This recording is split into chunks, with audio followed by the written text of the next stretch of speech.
Honda history. Good morning, everyone. Today, we're going to be taking a look at the history of Honda. So sit back, relax, and enjoy the show. So to start off with, when did Honda actually start? And to answer that question, there were two major points in time that really helped to shape the future of Honda. The first one being 1946, and then again in 1948. But I'm going to take it all the way back to the beginning. So stick with me here. After World War II, the Japanese economy was completely devastated. The only thing they had left were some pretty strong technical minds. They realized that they needed to get back up on their feet and start building things for people. So they began looking at what resources they had available to them. This is where Soichiro Honda comes into play.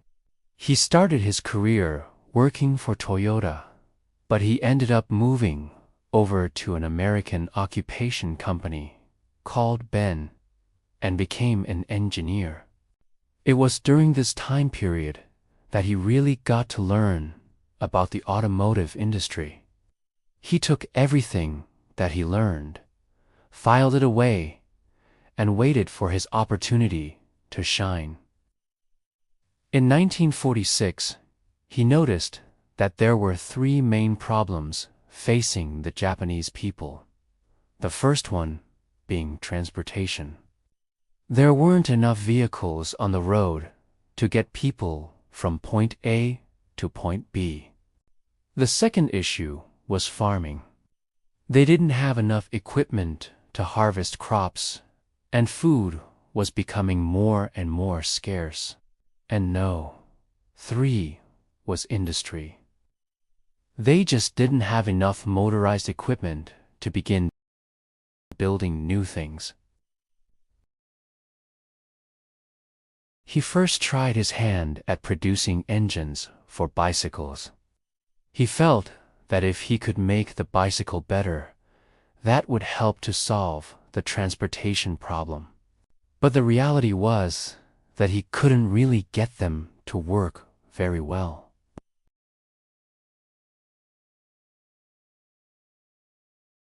Instead of giving up, he continued to tweak the design until he finally came up with something that worked. He founded the Honda Motor Company in September of 1946 with the goal of producing engines for bicycles.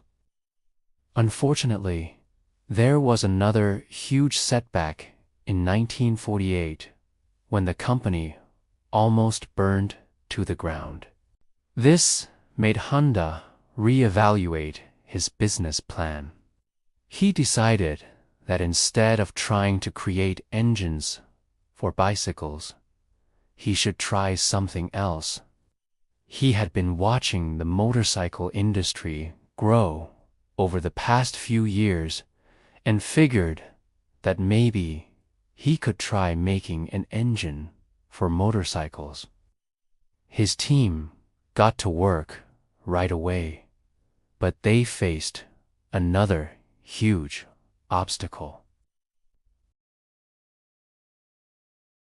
So they went back to the drawing board and came up with a solution.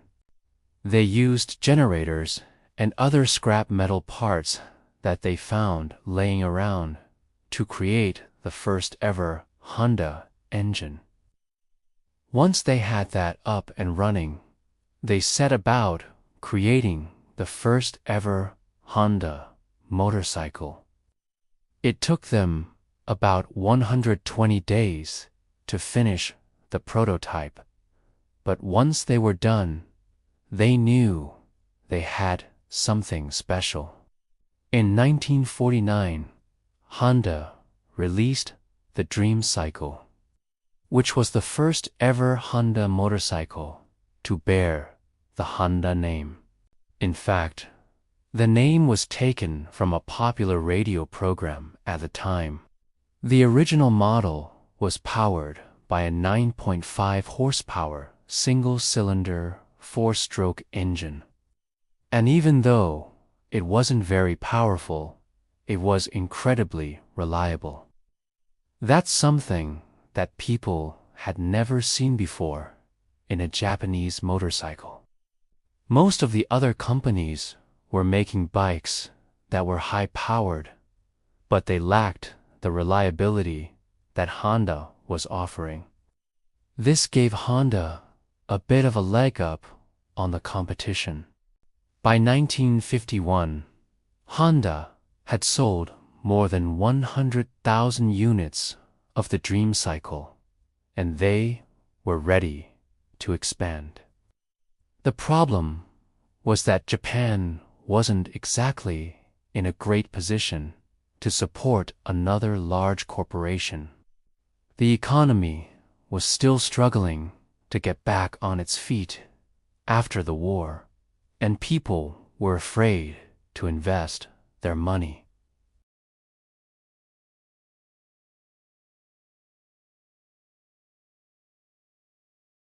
But Honda wasn't deterred. He had a great product and knew that if he could get the funding necessary, then he could really change the world. He started reaching out to several different banks and financial institutions, but they all turned him down. He wasn't able to secure any funding, so he was forced to go another route. He reached out to his friend, who was the president of a local bank, and asked if he could borrow some money. His friend agreed and lent him 500,000 yen, which was the equivalent of about $12,500. With this money, Honda was able to continue growing his business and eventually pay back his friend. By 1956, Honda had become one of the largest motorcycle manufacturers in the world. It was clear to everyone that Japan had another powerhouse on their hands. The country was so proud of Honda that they awarded him several different medals for his hard work and dedication. But this success didn't last forever. In the early 1970s, Honda faced a lot of competition from European and American manufacturers. They were producing motorcycles that were much faster and more powerful than anything that Honda could put out.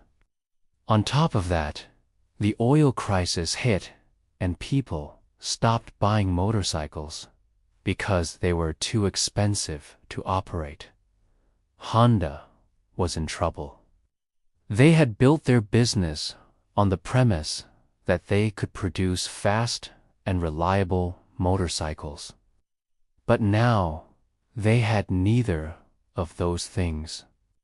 People didn't know if they could trust Honda anymore. So they stopped buying their motorcycles. At this point, Honda had a decision to make. Either they were going to reinvent themselves, or they were going to die. Honda chose to reinvent himself, and that led them to producing the most reliable motorcycle ever. It was called the CB750, and it changed the world forever. The CB750 was released in 1969, and it was unlike any other motorcycle that had ever been produced before. It was reliable, powerful, and affordable. People loved it. Within just a few years, Honda had regained their reputation for producing quality motorcycles. But this wasn't enough for them. they wanted more. In the 1980s, Honda began experimenting with different types of engines. They were trying to come up with something that would be more fuel efficient and produce less pollution. Their hard work paid off in 1986 when they released the first ever mass-produced automobile with a variable valve timing engine. This engine was so advanced that it completely changed the auto industry. Other manufacturers had been trying to come up with a similar engine for years, but could unfigure it out. Honda had done it. It seemed like nothing could stop them. But in the early 1990s, Honda faced another huge obstacle. The Japanese economy was in a recession, and people stopped buying cars. This hit Honda hard. They had to lay off thousands of workers and close several factories. They were on the verge of bankruptcy. Soichiro Honda stepped in and saved the company once again.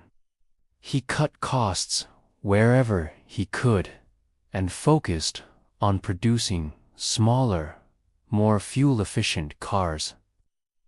These efforts paid off, and Honda was able to turn their business around. Today, Honda is one of the most successful automakers in the world. They sell more than 5 million cars every year. They're still committed to producing reliable, affordable cars that everyone can enjoy. Thank you for watching, and I hope you enjoyed the video. If you want to see more videos like this one, don't forget to subscribe. We'll see you next time.